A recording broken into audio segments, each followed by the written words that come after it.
একবার কল্পনা করুন, যে পৃথিবীকে আমরা এত চেনা মনে করি একদিন তা সম্পূর্ণভাবে বিলীন হয়ে যাবে। পাহাড়, নদী, শহর, মানুষ সবকিছু যেন হঠাৎ করেই অস্তিত্বহীন। তখন আমাদের জীবনের সংগ্রাম, আমাদের বিশ্বাস আর স্বপ্নগুলো কোথায় যাবে?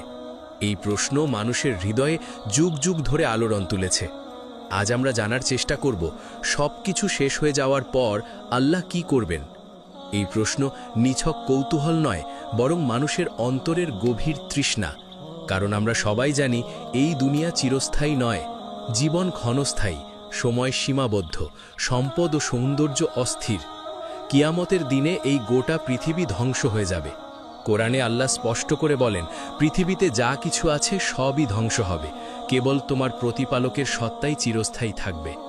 যখন মানুষ, জিন, ফেরেশতা সবাই শেষ হয়ে যাবে, আসমান জমিন বিলীন হবে, তখন আল্লাহ কি করবেন?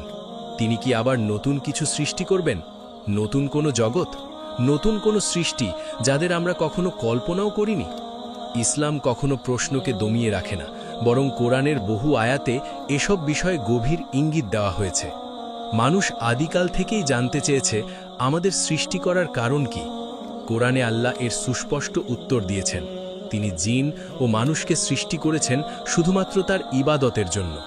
এই পৃথিবী আসলে স্থায়ী আবাস নয়, বরং একটি পরীক্ষাগার, যেখানে মানুষ তার কর্ম দিয়ে নিজের পরিণতি নির্ধারণ করে। কোরআন ও হাদিসে কিয়ামতের দিনের দৃশ্য অত্যন্ত স্পষ্টভাবে তুলে ধরা হয়েছে। যখন সিংগায় ফুৎ দেওয়া হবে, তখন আসমান ও জমিনে থাকা সবাই মৃত্যুবরণ করবে, আল্লাহ যাদের ইচ্ছা করেন তারা ছাড়া।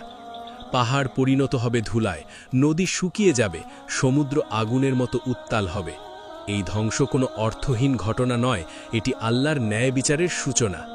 সব সৃষ্টি ধ্বংস হয়ে গেলে সেই মুহূর্তে কেবল একজনই থাকবেন, আল্লাহ। চারপাশে থাকবে নিস্তব্ধতা, যেখানে কোনো শব্দ নেই, কোনো অস্তিত্ব নেই। এই একাকিত্ব আল্লাহর অসীম ক্ষমতা ও মহিমার চূড়ান্ত প্রকাশ।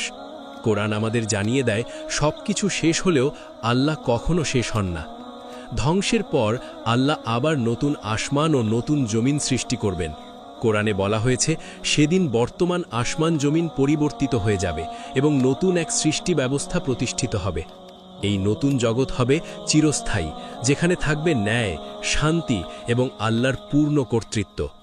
আল্লাহর ন্যায় বিচারের পূর্ণতা প্রকাশ পায় জান্নাত ও জাহান্নামের মাধ্যমে।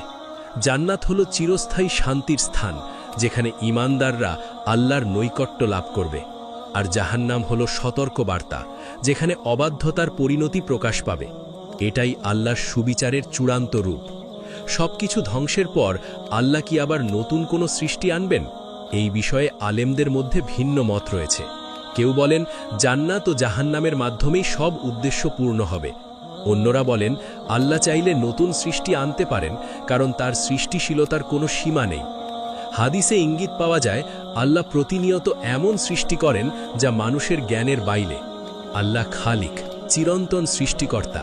ধ্বংস ও সৃষ্টি, এই দুইয়ের মধ্যেই আল্লাহর অসীম ক্ষমতার প্রকাশ।